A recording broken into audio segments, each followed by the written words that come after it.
Hello and welcome, bookworms. Welcome to this week's episode of The Contenter Narrative. We are looking at ShadowStitch by Carrie Thomas.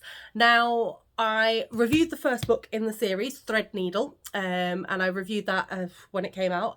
I want to say last year, but honestly, the last 4 years have all been a blur. And I was determined to sort of like not carry on getting it in hardback. And I was like, no, it's fine. I'll wait. And then Waterstones, those jammy little people, put out the purple edged like special edition, and I was in Sheffield and I saw it and I was like, well, guess that's me then. So I ended up buying it.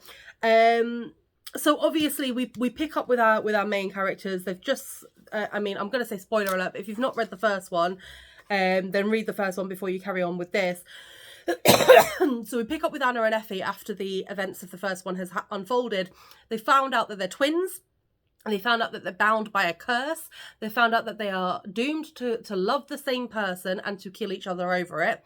And they find out that the person that they've been best friends with, Effie's been with, and Anna kind of fell for in the last book, is a product designed specifically to break the ongoing curse.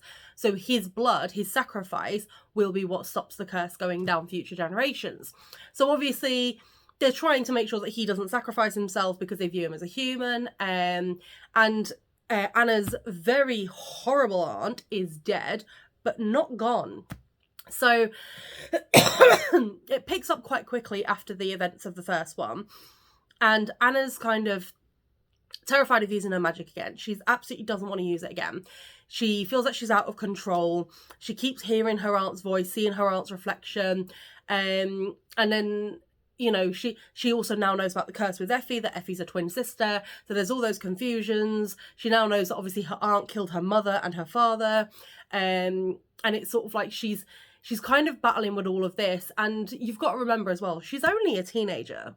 Do you know what I mean? And speaking as when I was formerly a teenage female, it's not a great time to be a teenage female anyway, but then to be dealing with like all of that drama as well. So essentially she's trying to stop using her magic and she's trying to find ways to break the curse, and she feels like she's the only one that cares. And it's really good because on the backdrop of her personal thing, you've got essentially the hunters that are coming out from nowhere, and it goes back to like the witch trials and everything, where they're gaining momentum to be able to start these trials again in the 21st century to hold people, because they know that that's from Sleeping Beauty, Maleficence I think it's called, is out there, and witchcraft is out there. So they're trying to sort of like become a governmental body and take control so that they can deal with this and they can start these hunts again.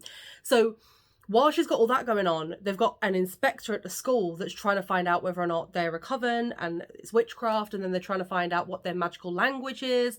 And there's just so much that goes on in this book, and you really feel for her. And like sometimes I have read books in the past where like the main teenagers, like the main character's like a teenage girl, teenage boy, and honestly they annoy me.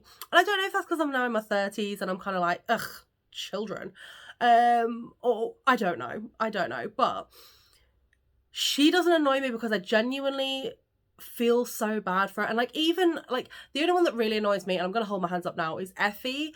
Like, and you will, when you read this, let me know if you think that Effie's annoying or whether or not she's acting rationally or whatever. But it genuinely, I'm kind of sat there going, this poor child, and I just want to make sure that she's safe. And again, brilliantly written. And obviously this is, and like the first one you could have read on its own, kind of ended where it was, even though it left with the cliffhanger of, oh, they're twins and they've got this curse. You could have realistically walked away and not really cared anything further about it. That's fine. Obviously, this is the second in the series, and I'm telling you now that this is not a standalone book. You will have had to read the first one, and you're probably going to have to read the third one if you start on this book series. But it is honestly worth it. I thoroughly enjoyed it. I loved the storytelling. I loved the characters that were coming out of it. I like the fact that, you know, the higher ups, the adults, you know, couldn't figure out what was causing these mass hysteria panics at like Tower of London and the local school and public transport and stuff. And they're going, oh, what's going on? And then you've got the teenagers going, because they're just being irresponsible, and they go, oh, actually, it's death magic. And you're like, what? I mean, it's pretty obvious. I should have said spoiler, apologies. But like, it is pretty obvious when you get to that point. But it's like every little sort of like twist and turn, every little sort of like stumbling block and stuff like that, it just feels natural. And I can't wait to see what happens in the third one. I'm kind of sat here, fingers crossed, going, can't wait. But I would definitely recommend giving this one a go. You don't have to get it hardback. You know, that's just, I try not to get hardback.